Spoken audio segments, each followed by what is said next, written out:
Hi, I'm Mason Dukacek, and today I'm with Nicole Forsberg, who is the owner of a functional medicine clinic in Tulsa, Oklahoma, known as Stem Cell Therapy RX. There's a wide variety of services she provides, but one of the areas that I've noticed that you have a lot of people seeking you out is in the area related to Lyme disease. And for those folks who don't know, according to the CDC, it's not an issue in Oklahoma and hardly exists, but after seeing as many patients as I've seen come through here to see you, I assure you that it does exist in Oklahoma and it is a big issue. Can you tell me a little bit about why the CDC doesn't seem to indicate that there's much of a presence of Lyme disease when obviously you know differently? I think it's a newer vector-borne illness and disease process, along with the co-infections that many people are experiencing. I'm not exactly sure why they're not identifying the positives that are being relayed to the CDC, personally from myself, but so I couldn't answer that correctly. But I do think that it does play a part with people's individual insurance. Insurance does not cover a lot of Lyme disease therapies. It doesn't cover the co-payment to see a Lyme literate doctor. I think it just plays a part. It's more going into the politics of Lyme disease. I've also noticed that when people come to see you, a lot of them I've seen 3, 4, 5 doctors. I've seen 19 or 20 doctors, some of them. Right. And other things I've read indicate that related to the Lyme disease, that what is it, the average number of doctors a patient sees before they can get an accurate diagnosis of Lyme disease? It's not unusual for a patient to see an average of 9 physicians before they are accurately diagnosed with Lyme disease. And then with that being said, those patients have gone through such frustration and most likely possibly some depression as well too.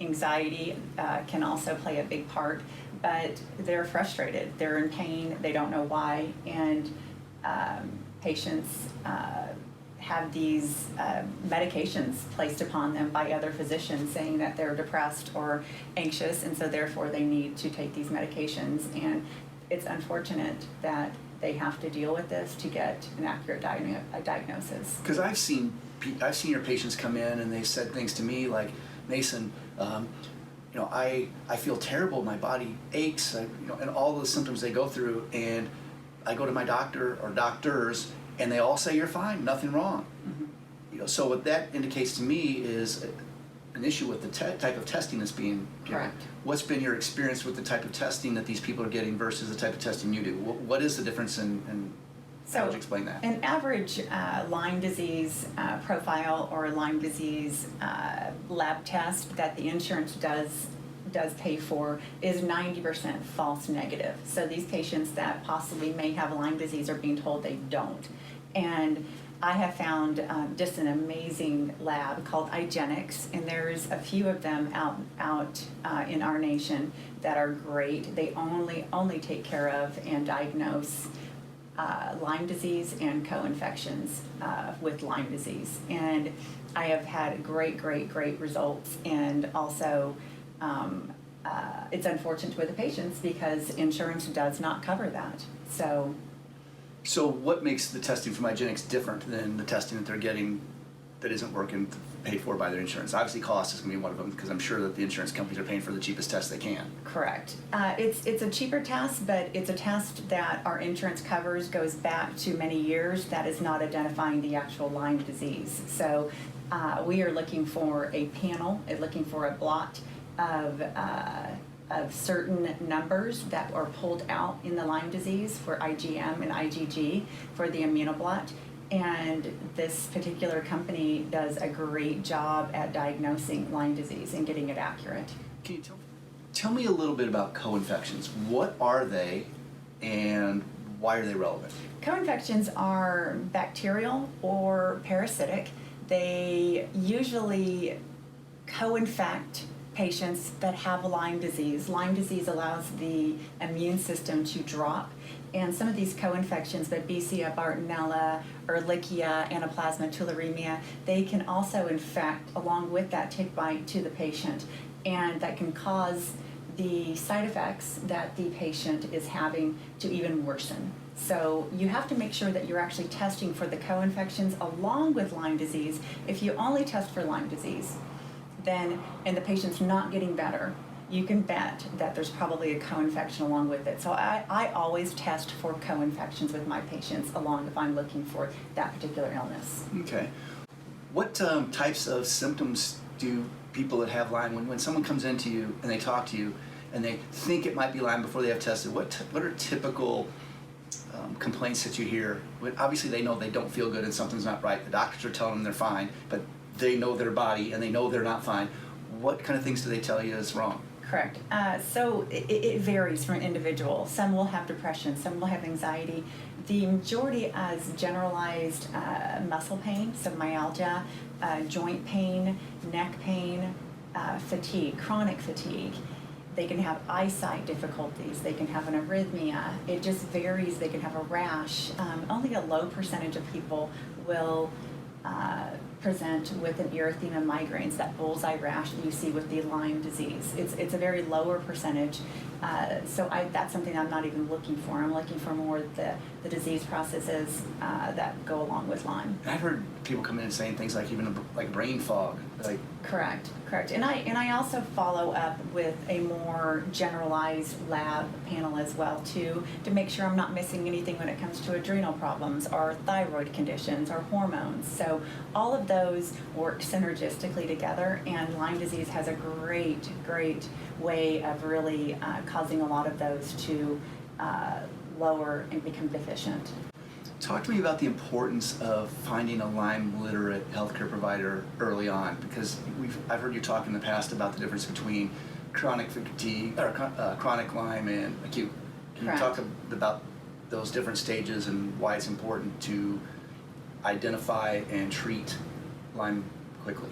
So Lyme can, when you're first bit by a tick, vector-borne insect, then the illness can start. You can have flu-like symptoms, headache, migraines, body aches, fatigue, and when that happens, it's much easier to treat with an intracellular drug like doxycycline, because the illness, the disease process the bacteria has not become smart yet. It hasn't had the chance to be able to be a chameleon-like and form a biofilm or a cyst form around it, or even around the body. So that's when you have to start interacting with other supplements and other antibiotics, and also that is... And chronic, and if I understand correctly, chronic is basically hits people who have missed the early window of detection. Correct. And it's a much tougher battle. It is a tougher battle, and you can overcome chronic Lyme. You can have symptoms that are left behind.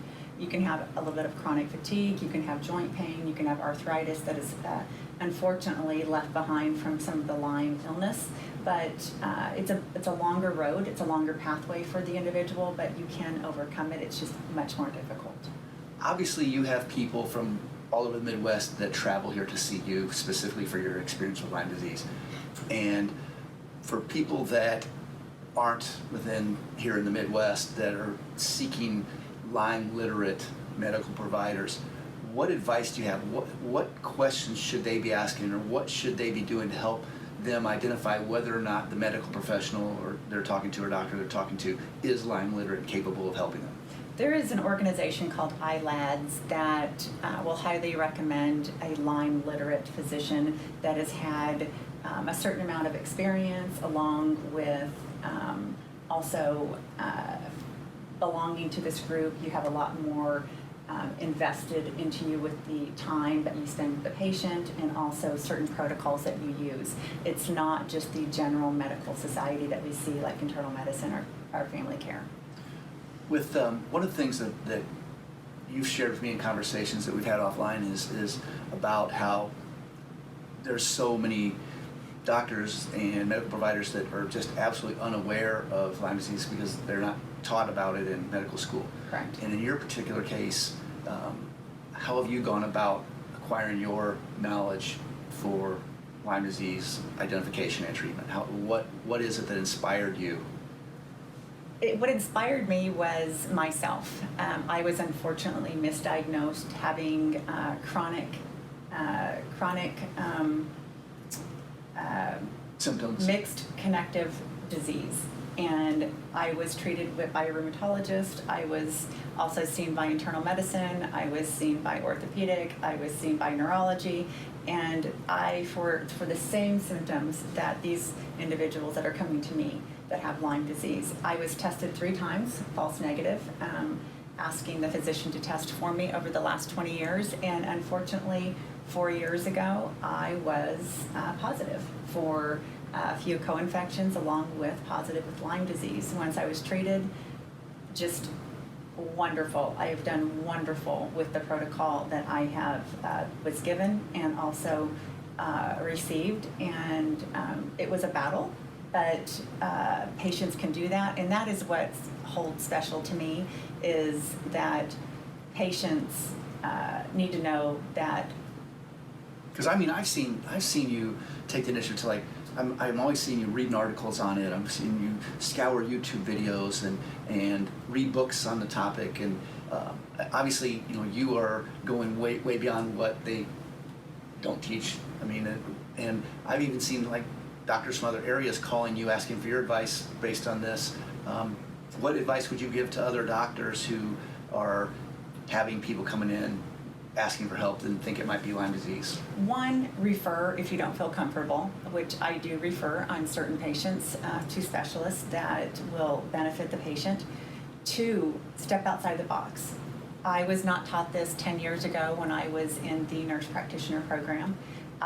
This came across on myself, right, but also many other individuals, and every treatment is different. Every person is different, but just to step outside the box and think it's not just the regular disease processes that we've learned in our schooling. Because one of the things that I actually understand why a lot of the doctors who haven't been taught information online, why they would misdiagnose. Obviously, if the testing that the insurance companies are paying for is Correct. not adequate, but 2 is the wide variety of symptoms and the range of symptoms and the ranging severity of the symptoms that the people come to you with. Right. I mean, it sounds like it could be almost anything. It's a master mimicker of so many disease processes, and you have to weed those individuals out. Not everyone has Lyme, but you definitely need to make sure they don't. Okay. Well, are there any questions that I should have asked about Lyme disease or treatment that I haven't? I don't believe so. Okay.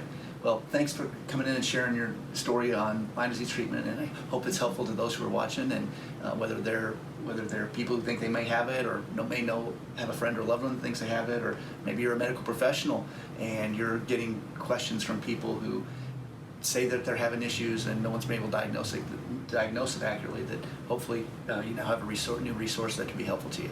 Thank you. Thank you.